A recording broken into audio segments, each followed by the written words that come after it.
Hello, everybody, and welcome back to Safest Family on the Block. I'm your host, Jason, and joining me today is Grandmaster John Olds of Rising Phoenix Martial Arts. How are you doing, sir? Thank you so much for having me on. I'm doing great. How about yourself? Really well so far. Now, Mr. Olds is his school is just south of Austin, Texas, and they had me down to do a seminar on violence prevention a few months ago, and we decided to have him get together and talk about signs of aggression, de-escalation, and seeing danger before it becomes a big issue is one of the key points of self-defense, and also a matter of family safety because finding those signs of aggression also means observing emotional states and finding it and giving us those initial keys so we can find out how to de-escalate a situation, defuse a situation, and anybody who doesn't know how important that can be to getting along with our teenagers, especially, has not yet raised teens. So figured we'd start there. So you took a few notes before we got on here. What do you think is the most important thing, the first thing we should discuss when it comes to identifying aggression? So before you can even identify it, you have to be aware of it. Mm-hmm. And when I think about my awareness training, I think back in my time when I trained under Tom Brown Jr. I don't know if you've heard of him, but he's a very famous wilderness survivalist and puts a heavy focus not only on the wilderness skills, but also on awareness. And you don't really find that kind of training in many other places. But it's very important to all the exercises we did at his camp. And one of the first things you have to learn is what some people call soft eyes. Other people, like Tom Brown Jr., called wide angle vision, which is just opening your focus and bringing your head up. You know, a lot of people, Tom Brown would call it the city slicker shuffle. They put their head down and they sort of charge forward into the wind and don't really pay attention to what's going on around them. And so the very first thing you need to do is kind of sit back and let your feet pull you forward as opposed to basically tilt forward and just careen into your destination. And when you start walking like that, you start realizing there's a lot of things that you've been missing and just starting to pay attention to that. In my school, we have something called awareness beads, which are very similar to like maybe like a rosary, although they're used for a very different purpose. They're worn around the wrist, and we basically use them to count off things that we perceive in our immediate environment to help us develop our awareness. So, it could be really, inane things like a crack in the sidewalk, or it could be very serious things like somebody's stepping out of the door and that door could hit me in the face. But whatever those little observations are, it's an exercise to kind of get us in the frame of mind that we need to be in, where we're this curious observer. Tom Brown would always talk about the hardest person to hide from, because we did a lot of exercises where we go into the forest and we have to basically camouflage ourselves, and then people would come through and they try to find us. And one of the things he'd always talk about is like the hardest person to hide from is a newborn child. Because he's got that very curious mind, that very open mind. He's looking to see things. We tend to get in ruts, and it's one of the reasons why illusion works. Like distract you over here, but then something else is really going on over here. Well, the baby doesn't really know what he's supposed to be looking at, so he ends up seeing the thing over here that you would miss. And that's an important reframe to remind ourselves about. As far as where we go from there, as we're sort of dialing in on detecting aggression, it starts with that wide angle vision and noticing big movements that we might need to be aware of, right? Anything that moves has a potential to threaten us, whether that's a car or that's a person. Things that are static typically don't. Now, that's not necessarily true. If somebody is hiding with a knife around the corner with just a little bit of their body sticking out, that might be a threat, but we might not detect it. But we're going to have a lot better chance of detecting it with our wide angle vision than being in like our focus vision and trying to spot locate things. That just doesn't work very well. That makes So sense. That lines up too with one of my pet peeves when it comes to situational awareness training is it's often from a very tactical operators operating operational viewpoint. Cooper color codes, head on a swivel, back to the wall, where you're focused on threats. But yeah, like you say, this curious, mindful awareness You will spot the oncoming car. You will spot the door about to hit you in the face. You will spot that guy loitering by your car, but you'll also spot the flowers and the rainbows and the Yeah. kitten on the corner who wants a scritch. Yeah. And it's just a much more pleasant way to live in the world. I Yeah. think Yeah. that You that's know, I think last yeah. time you came on my show, we were talking a little bit about our Mhm. race training that we did, which is all about, like thinking about all the possibilities that could happen. You're sitting in this Yeah. room, okay, where are the exits? Where are the Mhm. threats? All that kind of stuff.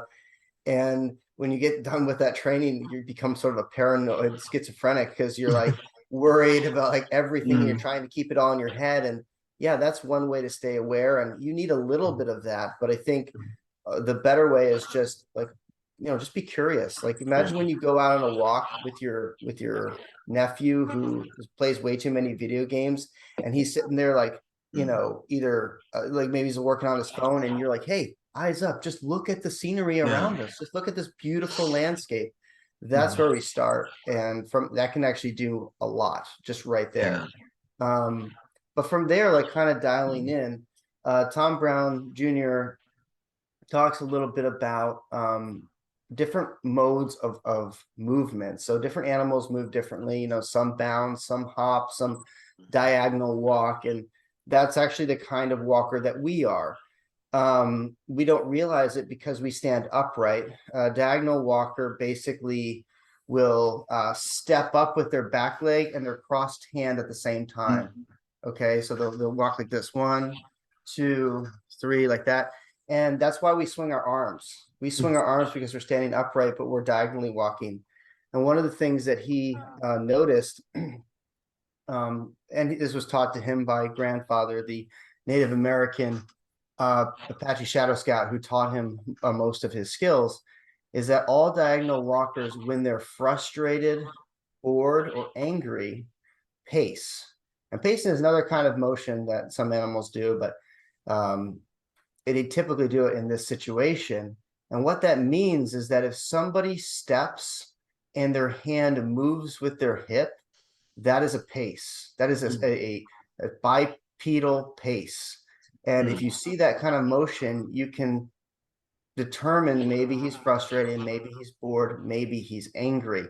So that's a really simple tell that can kind of help you put together the picture. Now, it's not just going to be one tell. There's a lot of different tells that we need to kind of aggregate, and it's as much an art as it is a science. And the science has never really been, I think, fully studied. And so this is an area that I think is awesome to continue to develop, and shows like yours are helping shed a lot of light on that. And so I hope we can continue to go deeper. But some of the other things that I've learned along the way that I think are really important to detecting aggression, not just that one incident of moving your hand with your hip, although I think that is quite powerful. And once you start looking for it, you'll see it more often, is when you get angry, your frontal cortex, your frontal lobes separate, okay, and like the speech centers of your brain, um, you kind of go into a little bit of a fight and flight mode, and the speech center of your brain is kind of disconnect. And so I know you can tell this even in yourself. I find this happens to me a lot. Like when I get nervous, I have trouble talking. And that's why you always see in like the cartoon, the person who's like frustrated or angry or nervous starts stuttering, right? That's because it's separating. So when you see that in somebody, when you see that separation, you can assume that maybe something's going on. They're agitated in some way, if not angry. Sometimes when someone says something that's just so unbelievable, like it makes me so angry, I can't even formulate a rebuttal because I'm just we have a word, flabbergasted. I'm Mhm. flabbergasted by the lunacy of that statement. That's part of that, like I'm just so angry, I just can't even begin to put words to it. So that's a really good sign of, when the person opens their mouth, they start talking to you, see where they're emotionally centered. If they are having trouble communicating, it may be because they're very angry at you and they're about to throw a punch at you. And there's some other stuff like this, and we can get into it as we go back and forth a little bit. but these are really important. And actually, there's some studies that show that women are a bit the opposite. So, their speech centers can connect, and that's why women can be quite chatty when they're getting nervous. They start getting kind of shrill and like this because they're primed. We're primed to go into fight mode, so we get rid of all that superfluous stuff. We're like, okay, we just need our body to work and work fast, and we don't want to worry about speech, and that's why we disconnect. But women are like, help, help, help. They want to like sit there and scream, and so that connects, and so that's a big difference there too. Yeah. So And from a parenting standpoint, I think it's very interesting that if we're on public transportation and we see somebody who's walking with that bipedal pace, who's maybe flushed is another sign of anger, emotional overwhelm, who's starting to talk, having their speech interrupted is more difficult. That's a sign of an attack or a potential attack. And we need to take whatever steps we feel comfortable with, whether that's going and standing in a larger group of people, taking off the backpack and putting in a position to use as a shield, blading our stance, engaging them, whatever it is you need to do. Now, interestingly, when our kid comes home from school and they're showing those same symptoms, those same signs, we're not going to be attacked. yeah. But if we latch onto that early and then engage them in the ways that we've learned are the best ways to reassure and de-escalate and defuse our kids, make them feel safe, we'll have a much better afternoon. Yeah. So it's these signs aren't just for violence prevention. They can really supercharge our parenting.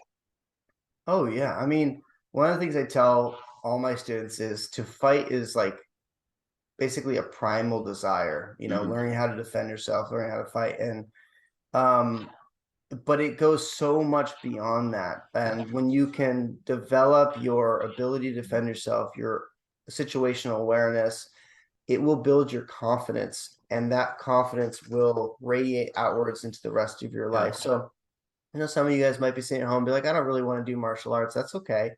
But as you engage with some of these peripheral elements of martial arts, like developing your awareness, and it will have building your confidence. It will have you know domino effects in your life that are very positive. I mean, I tell people the story of the hare. I might be getting a little bit on a tangent here, but I think it's a great one for a show like yours. Um, I basically, when I was younger, I was really into wilderness survival, if it's not apparent, and in addition to martial arts, and they have that kind of nice intersect. And there's another man, Tom Laskowski, who runs Midwest Native Skills Institute. And actually, when I was younger, kind of helped started a little bit as an underling back in the day. And he's very talented. And he trained under a man named Ray Reitz, who's a Maine guide, also trained under a Native American, very talented guy. And he would tell the story of the hare. He told that story to Tom Laskowski, and Tom Laskowski told us this story. And it's a really good one. Basically, there's a young warrior who's up late at night pacing because he has a great battle the next day. And I'm going to paraphrase it just to spare you guys the long-winded version.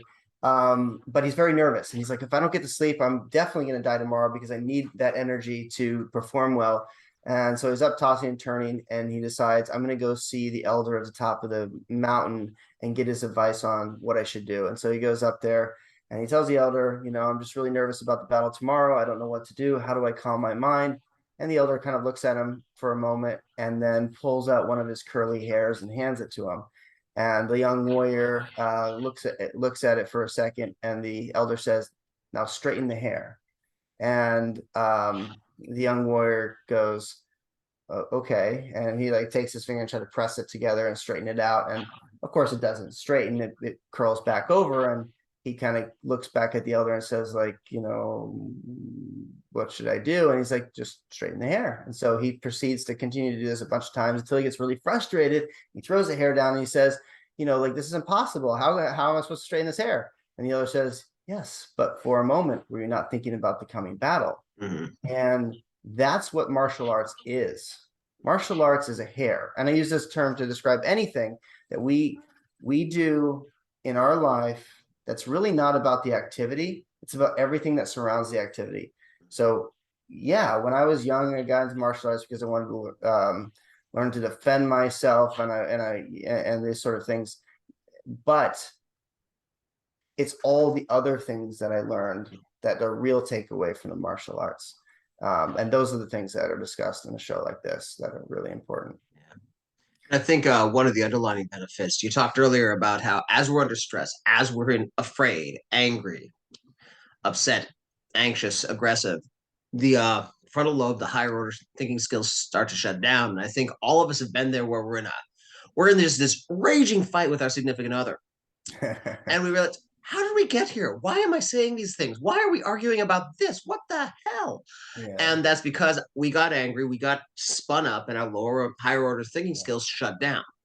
yeah, And in a dangerous situation, the classic example is a bar fight, which we're all too old and smart to get into, is two people who spiral each other up, and then those lower, higher order thinking skills start shutting down. In yeah, both cases, some martial arts training, some training in conflict avoidance, any kind of training like that keeps us grounded, keeps the emotions low, so we retain our higher order thinking skills and we can assess and analyze and deal with the situation with our best selves. yeah. And you have some measure of control over that. If Yeah. when I was young, I used to go do something with my friends, and sometimes, like, I remember we were at like a bowling alley once, and one of my friends like, let's go fight that guy over there. He's such a jerk. He's in our school, like, and they're like, he's like, hold me back, hold me back. And he's like trying to get himself whipped up so Mm-hmm. he can separate there, and he Yeah. can just go into like sort of animal mind, so he'd have the confidence to actually do this. I'm not saying that's a good thing, guys. No. I'm just saying that's what happens when you're a teenager. Yeah. And even in that situation, we didn't end up fighting him, and I talked him down. Um, but you can do that, and the inverse of that is when you're in a dangerous situation, you, instead of talking yourself up, you talk yourself down. You say, like, look, okay, breathe, stay calm, stay focused, stay relaxed, don't let yourself get rigid. um Anyone who's done a lot of sparring, especially a lot of rolling, knows that it the best place to be in your mind is in the neutral mind. When you Yeah. start getting like focused, your brain starts getting rigid. So that's like wide angle vision versus like looking down the barrel. Okay, when you're looking down the barrel, that's all you can see is right here, but it could be coming from over here, and that's why you get hit by it. It's like when I'm sparring, if I say, all right, he's going to throw it. When he throws his back leg roundhouse kick, I'm going to sidestep over here and I'm going to hit him like this. And then he just punches you in the face and you go, oh, wait, I wasn't thinking about that. It's like, no, you got to be in that neutral mind. And when you get in that neutral mind, that's when, like, in the rolling is really important, because you can just kind of feel where their body's going, and you just kind of move with the motion of their body and adapt. And that's really important when you're nervous and you're confronted by a dangerous situation, just to take a deep breath and maintain the neutral mind so that you don't get overwhelmed by the situation. Mhm. Yeah, that again, that relaxed state of awareness where you're not focused on the threat, you're not focused on denying that that's a threat, because that's another thing that happens very often where people are saying, that can't be, I don't want to be rude, I don't want to be paranoid, and Yeah. we ignore the first five warning signs. But Mm-hmm. instead saying that relaxed, open state of awareness where, to use a sparring analogy, you're not focusing on that rear kick that you want them to throw because you've got this cool move you want to try and Yeah. miss the punch coming for your face, or you're in the conversation with your teenager and you're so focused on that you just know they're going to give you some lip, Yeah. that you don't notice the overture for a more civilized conversation, or you don't notice that, oh, they seem angry, but they're not angry at me. Really, they're angry about something that happened on the way home, and they don't know how to express it. Yeah. And in each case, it's that relaxed openness, that soft eyes, that soft mind that helps us know what's happening and also make us better able to make the right decision about what to do about it. Yeah. Yeah. Just thinking back on a couple of other tells that you Yeah. can try to pay attention to. Mhm. One thing that people do when they're nervous and scared and angry is they tighten up. And one of the ways you see a lot when someone's angry is they'll put their chest out and their hands down. Mhm. And it sounds like a cliche, but it happens, especially amongst men. Um, And that's one of the worst positions to be in, because someone's just going to do a sidearm punch to the side of your head. And you do see that a lot in fight videos, people just getting like chest to chest like this, hands down, like all pissed off. And the first person to go just knocks the other guy out. And so in that kind of situation, what we were just talking about before, taking a deep breath, maybe bring your hands up so you can defend yourself if that stray blow comes, is really important. When I'm working with students and they're first learning how to fall. So let's say I like do a hip throw, which I don't know if your viewers know what a hip throw is. Basically, I load somebody up on my hips and I throw them over my hips. They're terrified because they're going to fall about 2.5, 3 feet to the ground, and they've never done that before in their life. And so they'll try to cling on to me, and they tighten their whole body up like this, because they think if I make my body tight, when I hit, I'll be like a shell. But that's actually the opposite of what you want to do. Because when you hit the ground, you're going to get all the air knocked out of you, because you can't be harder than the ground. And the best thing to do is like when you're loose, and when you hit the ground, everything tightens down the moment you hit the ground, and that actually dissipates the power. So the same is true when you're fighting. If you're really tight, and that's what people tend to do when they get nervous, they get really tight. You can't be loose and relaxed to move your body, and you only want to be tight at the moment of impact. So when someone's going to throw a punch at you, like, you're loose up until the moment, boom, you stop the punch. Then you tighten down right there to boom, put resistance. You don't tighten down here, because then you go like this, and everything's really tight, and you can't move and you can't breathe. So that's an important concept. It's just not only neutral mind, but neutral body. Yeah. And there's, that back in my 20s, I read a lot about NLP, neurolinguistic programming, and the neurology behind that it's sketchy at best. But one of the basic concepts is, for example, if you need to be relaxed, your body and your mind will both be relaxed. But if you feel yourself tightening up, intentionally relaxing one part of your body helps your body relax. Yeah. And I've had my own anecdotal experience with it. I don't know what the data says. And again, the data doesn't really support a lot of NLP, but a lot of people have experiential positive results. But that idea that if you find yourself tensing up, find yourself tightening up because you see a threat approaching, because you see an argument coming with your family member, simply taking a moment and intentionally relaxing the muscles in your core, or unclenching your hands, or relaxing your face, or taking deeper breaths, square breathing, anything like that. All of those can help us retain that relaxed, soft, flexible body and mental state that we need to deal with this aggression in the most effective and intelligent manner necessary. Yes. Another thing I was thinking about in preparation for this is predictability. We have a term we use in the martial arts called telegraphing your techniques, or telegraphy. And that goes beyond just the ring. Okay. When I was a kid, I didn't trust other kids. I had a very good family that raised me to be, maybe I'm being a little arrogant here, I don't know, but I always felt like me and my brothers, we were always very well behaved, and we didn't like go into a store and just grab something and break it and just act in really wild ways. But there were kids out there who were like that. And we used to like go to the beach or something and make a little castle, and we were really excited about it. But then you would see that kid coming, and he'd be like, I don't trust that kid. He's gonna come over here, he's gonna step on my sandcastle. I know it, because so many kids out there, their parents aren't teaching them to, have good self-control and be respectful, and he's gonna come traipsing over here. So I'm watching him, I'm watching him carefully.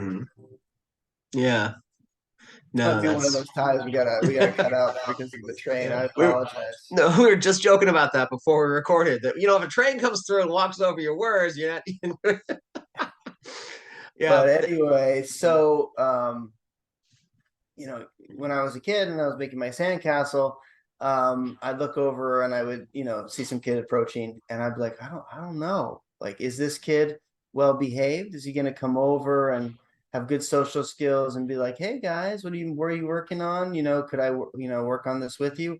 or is he going to be the kind of kid who just like comes over and steps on it and steals our bucket? You really don't know. And so I would start assessing him from a distance, and I would start, if he seems erratic, I would start putting myself between him and my Mm. sandcastle, right? That's the childhood equivalent of what you need to do when you're confronted by like somebody you see on the street who's moving in a really like something's going on with them. Maybe they're, schizophrenic or whatever it is, something wrong with them. You need to identify that pretty early on and then start determining what's your course of action and when are you threatened by that behavior, because there's certainly a time where it's too soon, like somebody's like way over there across the field and they're going all over the place and you're like, well, if I just run in the opposite direction, I'm going to look like ridiculous. But there's a certain time where it's like, now we're going into danger zone, right? And that's where timing and distance is really important, and understanding like, okay, well, if he has like a bottle, what's a range that he could hit me at, because there's ranges that are, I could easily go like this, and there's ranges where there's no chance of that.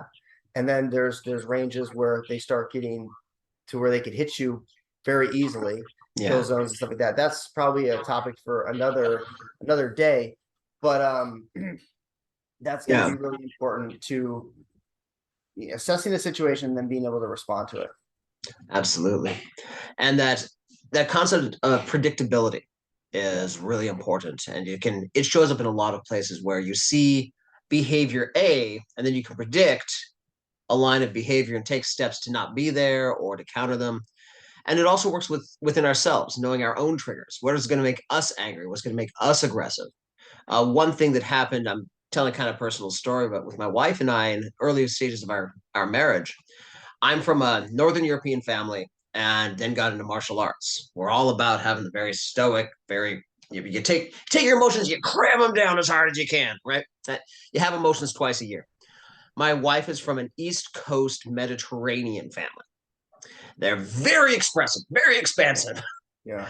And so in those early parts of the relationship, when we'd have a small disagreement and she'd start shouting at me, and her way is not better or worse than my way is not better or worse than her way, but because I had grown up and then spent my adult life in cultures where raising your voice means it's about to hit the fan, Yeah. I would have this immediate hindbrain Mm. reaction, and I would go on the defensive. I'd get aggressive back, and we'd go da, da, da, da, da, da, and we'd be in these huge raging arguments over something very, very small.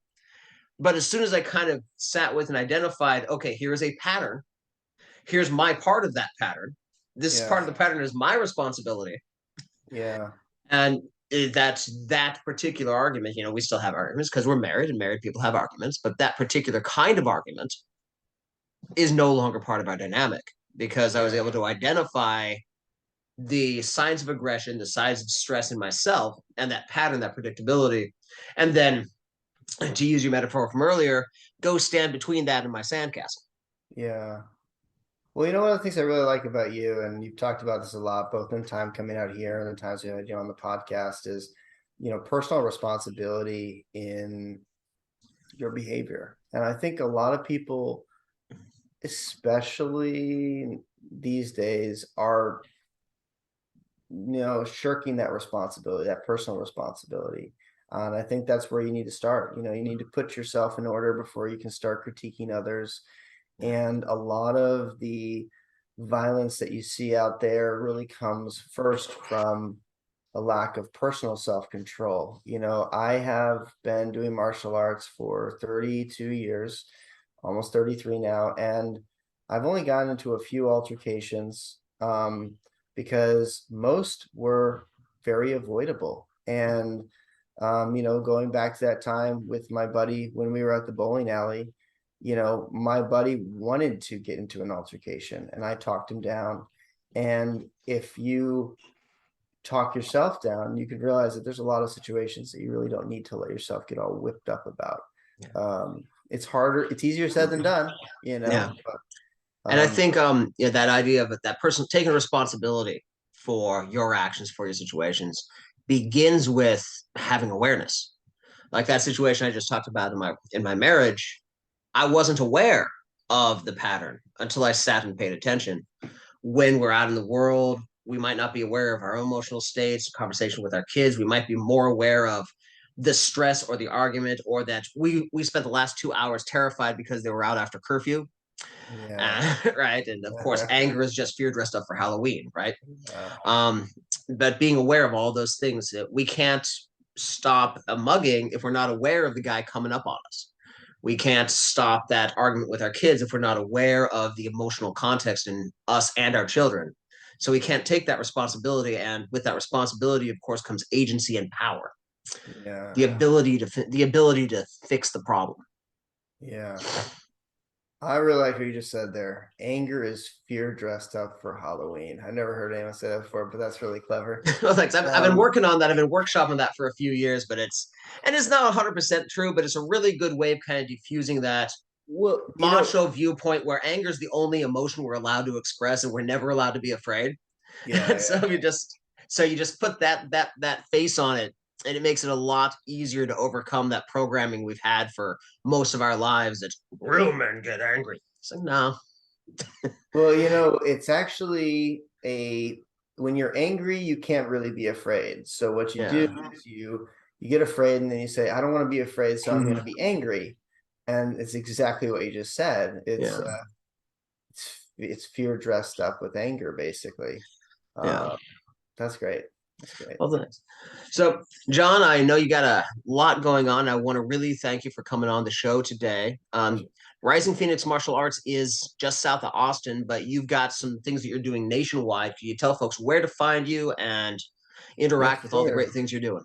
So we have a YouTube channel. It's called Rising Phoenix Martial Arts, and we have a lot of tutorial videos up there, as well as conversations with other professionals, like Mr. Brick and a lot of other people on. And we welcome you to come and view our videos and join the conversation.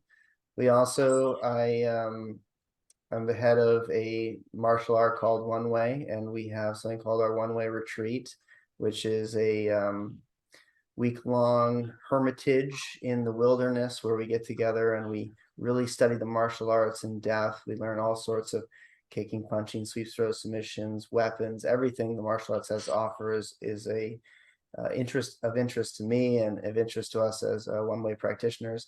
That is interest to you. We'd love for you to join us for that. So yeah, those are the two main things that you can interact with us from afar.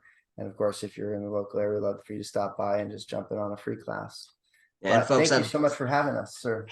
absolutely my pleasure. Thank you for coming. And folks, I have had the privilege of training at their school there. And yeah, if you're in the local area, you will be hard pressed to find a better program and a better community. Thank So you, sir. thank you everybody for watching. Thanks again, Mr. Olds, for being here. Stay safe. We'll see you next time. Thank you, sir. Awesome. So I shut that off a little abruptly because for some reason I must be logged into my wife's account on Zoom this morning because Yeah, I I see guess I there's don't. 2 minutes. I was trying Yeah, to wrap it exactly. up because I saw it up Yeah, there too, and I was like, yeah. I've got the pro account, so it should be unlimited. But I must have just logged into the wrong one this morning. No, But no. yeah, that'll be a good show. That's exactly the stuff I was hoping folks would hear, because that a lot of people are worried about that. There's a lot of bad information out there Yeah. about spotting danger. I'm part of a group of people who are waging a war against teaching civilians the Cooper color codes Oh, because it encourages that head on a swivel, that yeah. tight, that down the barrel thinking. Mm, But yeah, this will be great. I'll let you know. I haven't quite figured out what order I'm dropping episodes in. okay. This is the fifth episode I've recorded for season 10, and I dropped the second episode of season 10 last week. So it should be in February or early March when this one goes live, and I'll be sure to let you know. Yeah, and I'll share with my audience and stuff, get some more eyes on it. Perfect. Perfect.